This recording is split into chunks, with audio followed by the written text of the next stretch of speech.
और इसके बाद खबरें विस्तार से। मथुरा से खबर सामने आ रही है। श्री कृष्ण जन्मभूमि मामले में हुई सुनवाई। हाईकोर्ट ने 7 जुलाई तक सुनवाई की स्थगित। अब 7 जुलाई को होगी मामले की अगली सुनवाई। तो श्री कृष्ण जन्मभूमि और शाही ईदगाह मामले में हाईकोर्ट ने 7 जुलाई तक टाली सुनवाई। अब 7 जुलाई को मामले की अगली तारीख। हाईकोर्ट ने हिंदू मुस्लिम पक्ष को बयान सुनने के बाद दी तारीख। हिंदू पक्ष ने वक्फ संपत्ति को लेकर खड़ी किए थे सवाल। वक्फ बोर्ड बताए कितने दान की ईदगाह की संपत्ति। वक्फ बोर्ड बताए किसने दान की ईदगाह की संपत्ति। तो सीधे तौर पर श्री कृष्ण जन्मभूमि और शाही ईदगाह मामले में लंबे समय से विवाद चल रहा है। हाईकोर्ट में 18 मामलों को लेकर लगातार एक साथ सुनवाई चल रही थी। इस पूरे मामले में हाईकोर्ट ने अलग अलग पक्षों को सुनने के बाद अगली तारीख 7 जुलाई की दी है।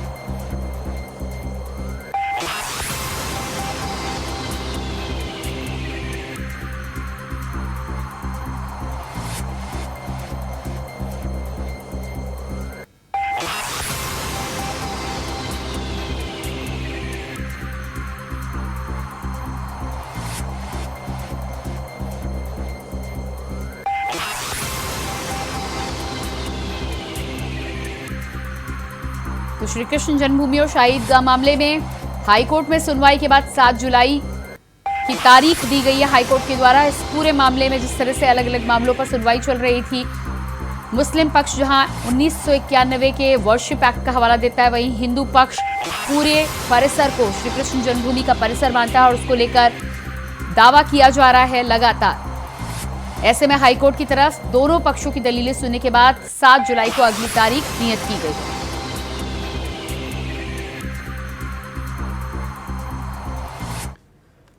राहुल गांधी ने शुक्रवार को रायबरेली लोकसभा सीट से नामांकन दाखिल कर दिया। इस दौरान सोनिया गांधी, प्रियंका गांधी और अशोक गहलोत मौजूद रहे। शुक्रवार सुबह से ही कांग्रेस पार्टी ने अमेठी और रायबरेली सीट से उम्मीदवारों का नाम जारी कर दिया, जिसके बाद राहुल गांधी रायबरेली स्थित फुर्सतगंज हवाई अड्डे पर अपनी मां सोनिया गांधी, बहन प्रियंका गांधी वाड्रा, राजस्थान के पूर्व मुख्यमंत्री अशोक गहलोत, पार्टी के राष्ट्रीय अध्यक्ष मल्लिकार्जुन खड़गे और अन्य लोगों के साथ विमान से उतरे। कई दिनों की उहापोह को खत्म करते हुए पार्टी ने शुक्रवार सुबह घोषणा की कि राहुल गांधी रायबरेली सीट से लोकसभा चुनाव लड़ेंगे, जो पहले उनकी मां सोनिया गांधी का निर्वाचन क्षेत्र था। बहुत अच्छी चॉइस है। बहुत समय से शर्मा जी संभाल रहे हैं अमेठी को। 99 से जब पहले चुनाव का संचालन हमने किया था तो हम दोनों ने साथ में किया था। अमेठी का हर गांव के हर गांव को जानते हैं, हर गली को जानते हैं। बहुत अच्छा रहेगा। मैंने पहले ही बता दिया था कि शाहजादे वायनाड में हारने वाले हैं और हार के डर से जैसे ही वायनाड में मतदान समाप्त होगा वो दूसरी सीट खोजने लग जाएंगे। और अब दूसरी सीट पर भी उनके सारे चेले चपाटे कह रहे थे अमेठी आएंगे, अमेठी आएंगे, लेकिन अमेठी से भी इतना डर गए, इतने डर गए, वहां से भागकर अब रायबरेली में खोज रहे हैं रास्ता। ये लोग घूम घूम कर सबको कहते हैं डरो मत।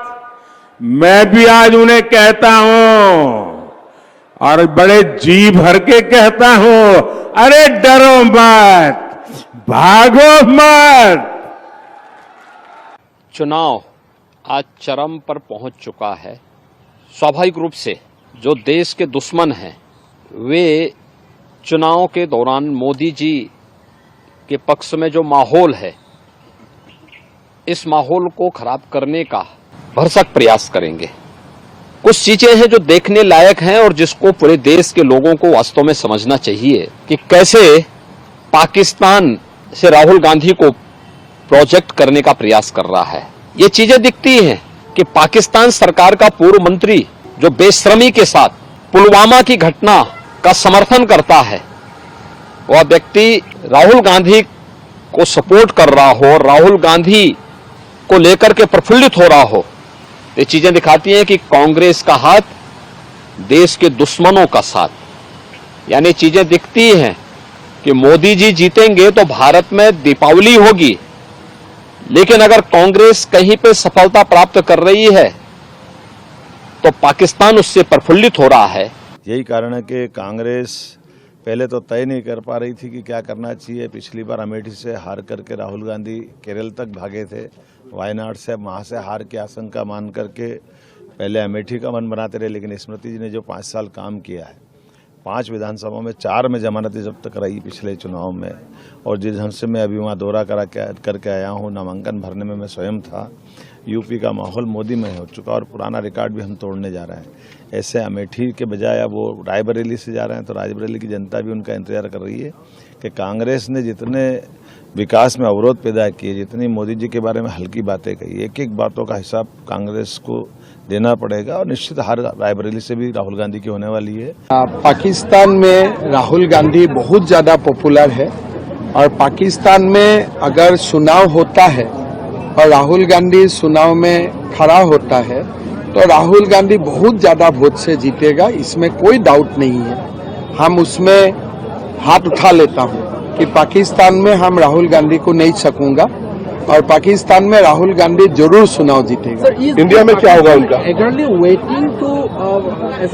देखिए, वो तो पाकिस्तान जो भी चाहे वो कैसे हो सकता है। पाकिस्तान जो चाहेगा भारत में उसका उल्टा हो। इंडिया में क्या होगा दोनों सीटों में उनका? इंडिया में कुछ नहीं होगा। इंडिया में क्या करना है, गांधी परिवार अब जहां से हारती है वहां फिर दोबारा नहीं जाती। अब जैसे अमेठी से हार गया राहुल गांधी, हार गए, अब अमेठी छोड़ दिए। इस बार रायबरेली भी हारेंगे, वहां छोड़ देंगे। मैं तो पहले ही कहा कि बहादुर जफर शाह मुगलिया सल्तनत के अंतिम बादशाह थे, तो उसी तरह से रायबरेली भी ये गांधी फैमिली का ये अंतिम बादशाह है। कुछ समय पहले तक राहुल गांधी जी कहते थे डरो मत, डरो मत, डरो मत। अब डर डर कर कभी अमेठी से वायनाड, कभी वायनाड से रायबरेली, ये दिखाता है कि हार का डर कहां कहां लेकर जा रहा है। और डर तो इतना कि एक साथ कहीं दोनों ही ना हार जाएं, तो एक ही सीट से लड़ रहे हैं। लेकिन दूसरा मुझे कहना है, न्याय नहीं दिला पाए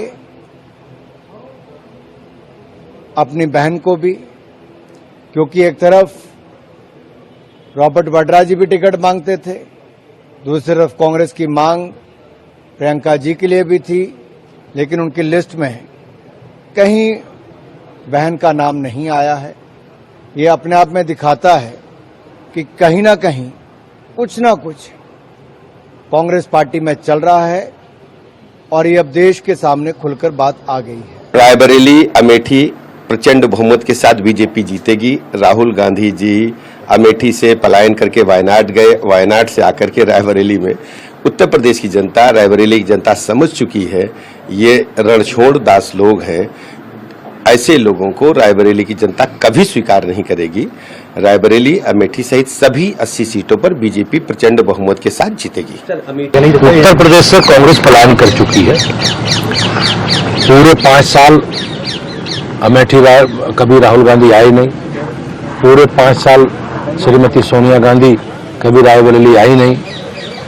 तो निश्चित रूप से ये इनके मन में ये भाव रहा होगा कि अमेठी जाऊंगा तो लोग प्रश्न पूछेंगे कहाँ थे, लेकिन रायबरेली में लोगों को भ्रमित करने की कोशिश करने का प्रयास करेंगे। लेकिन पूरे प्रदेश की जनता सब जानती है, देश की जनता जानती है। वो लड़ना नहीं चाहते थे, थोपा गया होगा।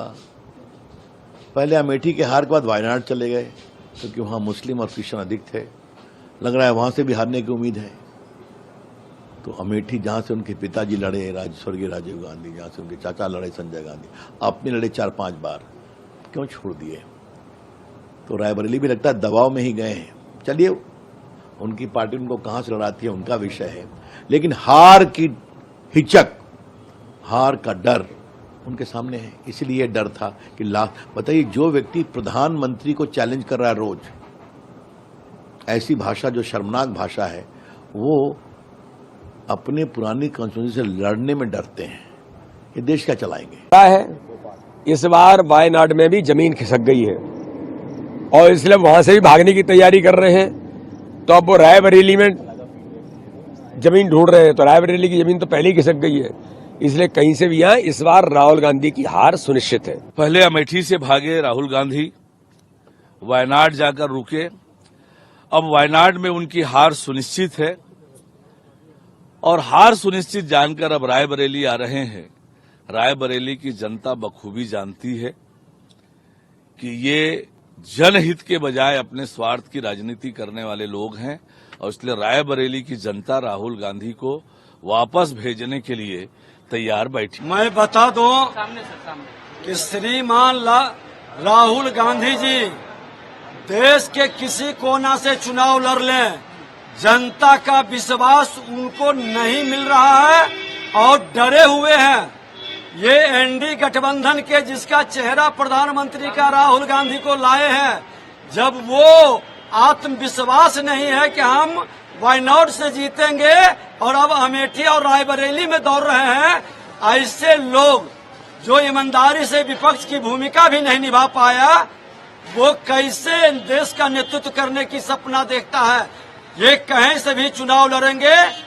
उत्तर प्रदेश की जनता जो भगवान राम का रामचरितमानस का अपमान करने वाले की समूह में बैठता है और संरक्षित करता है, इसको जीतने नहीं देगा।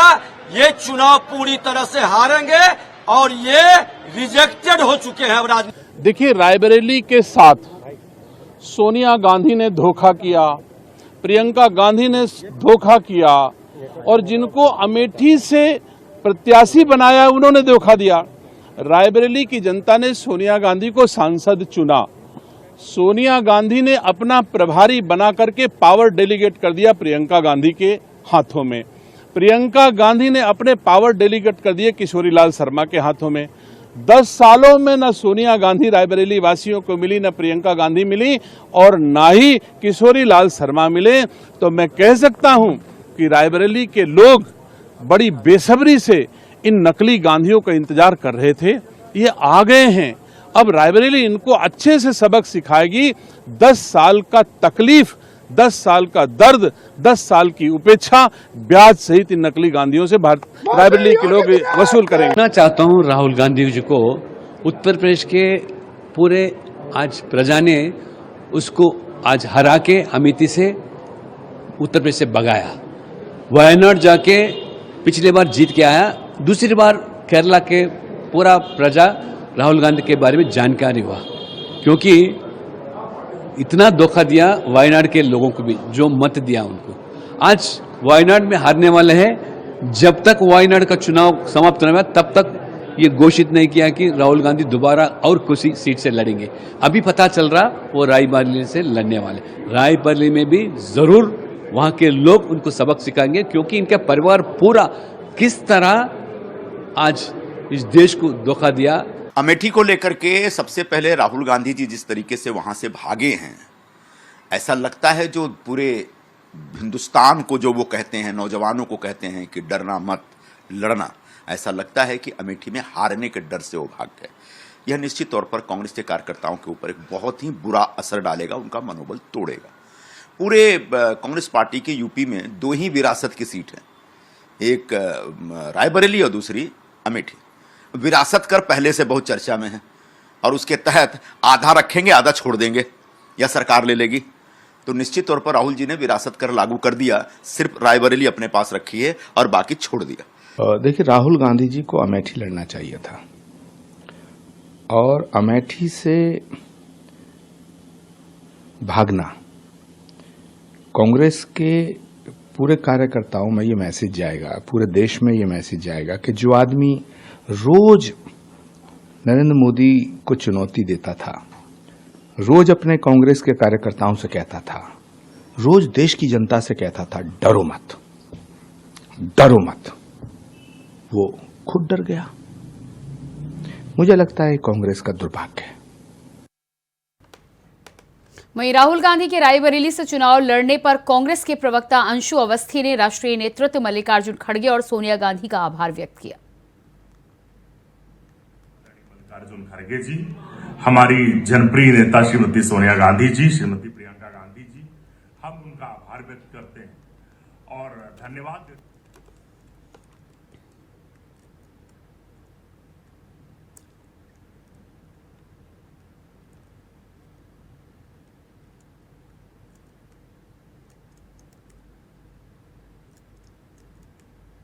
राहुल गांधी जी के रायबरेली से चुनाव लड़ने के निर्णय पर हम अपने राष्ट्रीय नेतृत्व, राष्ट्रीय अध्यक्ष आदरणीय मल्लिकार्जुन खड़गे जी, हमारी जनप्रिय नेता श्रीमती सोनिया गांधी जी, श्रीमती प्रियंका गांधी जी, हम उनका आभार व्यक्त करते हैं और धन्यवाद देते हैं कि उन्होंने अपनी परंपरागत, अपने पीढ़ियों के रिश्ते, अपने घर रायबरेली को लोकसभा के लिए चुना।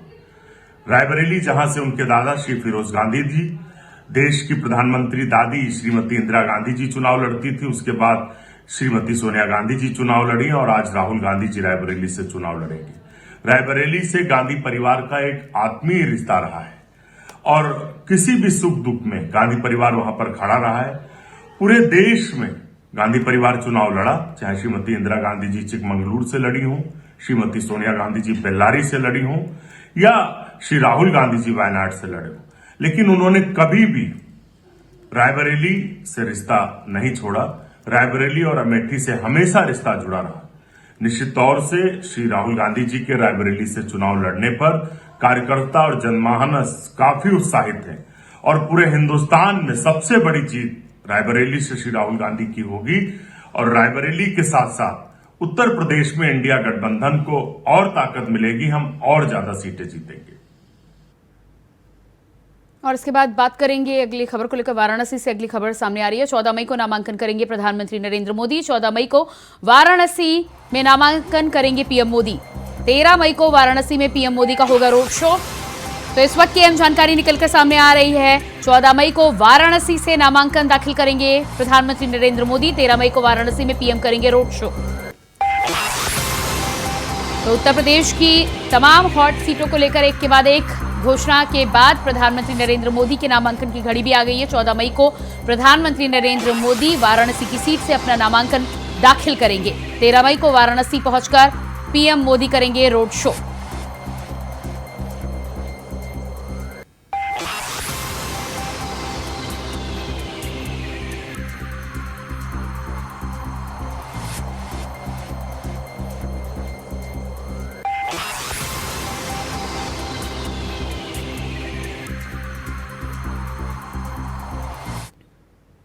और इसी के साथ फिलहाल इस बुलेटिन में इतना ही। खबरों के लिए बने रहिए इंडिया वॉइस के साथ। नमस्कार।